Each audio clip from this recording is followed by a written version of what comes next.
До виборів менше як 4 тижні, а близько чверті українців досі не визначилися зі своїм кандидатом. На що варто зважати, вибираючи найкращого для себе претендента, щоб потім не кусати ліктів? Команда сьогодні поцікавилася в експертів, які знаються на великій політиці. Наталя Заморська продовжує цикл «Україна обирає президента».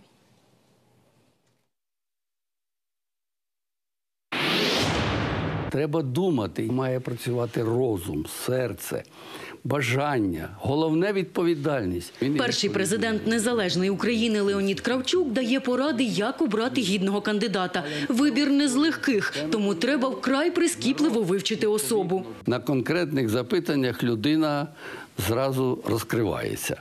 Вона може балаболити скільки завгодно, але якщо ви задасте запитання, а як зробити оце конкретно? І тут людина попливе, якщо вона ніколи не робила і ніколи не знає. Спершу слід проаналізувати обіцянки і зрозуміти, чи має президент повноваження на те, щоб їх виконати. А що може зробити президент? Президент у нас, умовно кажучи, завідує зовнішньою політикою. Він є головнокомандувачем і таким чином він призначає на всі вищі військові посади. Він є гарантом прав і свобод людини, він має можливість вносити ті чи інші законопроекти до Верховної Ради. Наприклад, економіка не президентська парафія. Тож, якщо й дають обіцянки щось у ній змінити, мають представити план і команду, яка їх втілюватиме. Фахівець із політичної риторики запевняє, більшість претендентів навчають посилати так звані сповіщення-маячки, завдяки яким електорат визнає політика своїм кандидатом. Політтехнологи навіть коригують побутову поведінку претендента. Конкретно для своєї цільової аудиторії людина демонструє якості, які вони вважатимуть своїми. Ну і те саме, звичайно, вони говорять на рівні меседжей. Щоб не обманутися, експерти радять стежити за реакцією кандидатів у несподіваних ситуаціях. Приміром, під час дебатів. Там можна оцінити і освіченість людини та її вміння опонувати. Кандидат в президенти повинен взяти участь в теледебатах з опонентами або в програмах подібного формату, які відбуватимуться в прямому ефірі і без наявності суфлера. Важливими є не образи кандидата, не яскравість передвиборчих кампаній, а те, як він веде себе в реальному житті. Експерти певні, уміння дати відсіч надважливе. Майбутньому президенту доведеться не раз сідати за стіл переговорів із Путіним.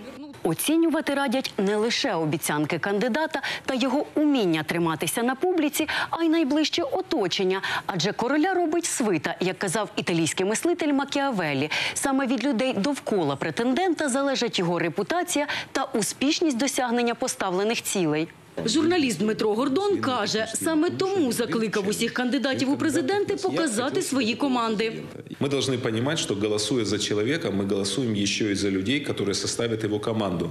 И если мы увидим, что человек, он вроде-то и ничего, но команда отвратительная, состоящая из коррупционеров, взяточников, негодяев и непрофессионалов, мы не должны голосовать за этого человека. Зважати треба й на здобутки кандидата у політиці чи економіці. Тому що посада президента – це не школа, навіть не університет, навіть не аспірантура. Це важка, складна робота, яка вимагає знань, честі, порядності і відповідальності. А ще фахівці радять поцікавитися банальним питанням. Наскільки досконало претендент володіє іноземними мовами, щонайменше англійською, бо саме на це зважають у зовнішній політиці. Яскравий приклад. Меркель знаходилася у полоні ілюзій щодо Путіна протягом 10 років. Одна з причин – він з нею говорив німецькою мовою. Важливо й зрозуміти позицію кандидата щодо подальших відносин із Росією. Адже більшість претендентів обіцяє закінчити війну з агресором. Але мало хто конкретизує, у який саме спосіб. Наталя Заморська, Валерій Савицький. Сьогодні канал «Україна».